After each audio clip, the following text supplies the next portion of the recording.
শ্রী শ্রী লক্ষ্মীদেবীর ব্রত কথা ও পাঁচালী। আষাঢ় মাসের ব্রত কথা। বিনন্দ রাখালের পালা।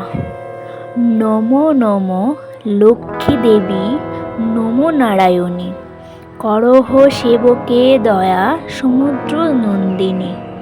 বিরাট নগরে থাকে বিনন্দ রাখাল, পত্রের কুঠুরে তার দুঃখে কাটে কাল। বিনন্দ বয়স যবে 8 সন হলো, সেই কালে পিতামাতা পরলোকে গেল। পরগৃহে রহে সে গোধন যে চড়ায়, এই মতে কিছুকাল তাহে চলি যায়। এরূপে 12 বর্ষগত যে গো হয়, দিবারাত্রি মনে মনে লক্ষ্মীর স্মরণ। বিশেষ একদিন বিনন্দ যেবা হেরে, প্রলয়ের ঝড় বৃষ্টি মাথার ওপরে। কোথা গেল ধেনুবৎস দেখিতে না পায়, বিপদে পড়িয়া লক্ষ্মী মায়েরে ডাকায়। ভক্তের অধীনা মাতা লক্ষ্মী ঠাকুরানী, বিনন্দের কাছে তিনি আসেন আপনি। বদন চুম্বিয়া তারে কোলে তুলে নিল, ভয় নাহি বলে তারে অভয় যে দিল। চিরকাল দুঃখ পেলে চড়ায়া গোধন, এখন আমার বাক্য করহ শ্রবণ। চাকুরি করিলে কভু দুঃখ নাহি যায়, কৃষিকর্ম কর বৎস আমার কথায়। বিনন্দ রাখাল বলে, ওগো লক্ষ্মী মাতা, সাধ্য চাষের কাজ অসম্ভব কথা। কোথা পাবো বীজ ধান, কোথা পাবো গরু, আমার পক্ষেতে চাষ অতীব যে গুরু। লক্ষ্মী মাতা বলে, বাছা মোর বাক্য ধরো, বীজ ধান আমি দেব ভয় নাহি করো। এত বলি বীজ ধান্য 2.5 হালা হলো এ। বিনন্দের হাতে দিল প্রফুল্লিত হয়ে। আষাঢ়ের গুরুবার আছে দিন ভালো, শ্মশান ভাগাড় আদি আছে যত খাল।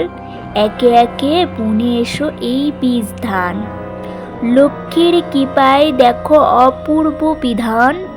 2.5 দিনের মধ্যে পেকে ওঠে ধান। বিনন্দ কৃষাণ মাঠে ধান্য তুলে দেয়, দিবারাত্র করি ধান্য গৃহেতে তোলয়। সে দেশের রাজা হয় অতি দুরাচার, বিনন্দে ডাকিয়া কহে ধান্য নিল কার। যত ছিল বনভূমি ভাঙিলা সকিলি, কোন সাহসেরে বেটা ধান্য তুলে নিলি। যাও হে কোটল তুমি ধান্য তুলে আনো, ধরিয়া বেটাকে আজি চারিবে ধান। 52 বাটি পাকা ধান্য 20 খামার, লুটিয়াই লইল সব রাজার সরকার।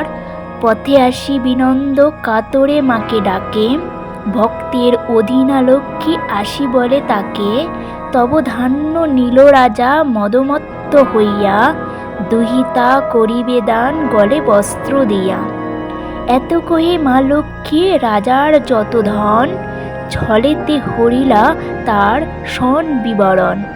ধন ধান্য আদি করি সকিলে হরিল, হাহাকার করি রাজা ভূমিতে পড়িল। সেই কালে মহারাজ তন্দ্রা ঘোরে দেখে, বলিতেছে মা লক্ষ্মী যেমন তাহাকে।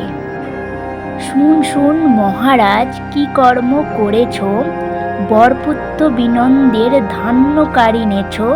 ক্ষমিতে পারি যে আমি তোমারে এখন, তব কন্যা বরপুত্রে কর সমাপন।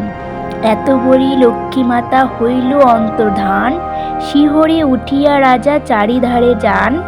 তখনই বিনন্দে আনি কন্যা দান কইল, কন্যা সহ অর্ধরাজ্য যৌতুক দানিল। কিছুকাল পরে রাজা স্বর্গধামে গেল, সে দেশের মহারাজা বিনন্দ হইল। সুখেতে রাজ্য করে বিনন্দ লক্ষ্মী বরে, প্রতি মাসে লক্ষ্মী পুজো প্রতি গুরুবারে। সে দেশের মহারাজা বিনন্দ হইল, সুখেতে রাজ্য করে বিনন্দ লক্ষ্মী বরে, প্রতি মাসে লক্ষ্মী পুজোয় প্রতি গুরুবারে। আষাঢ় মাসের ব্রত হইল ইবে শেষ, হরিধন্যে দাও সবে শুনিতে যে বেশ।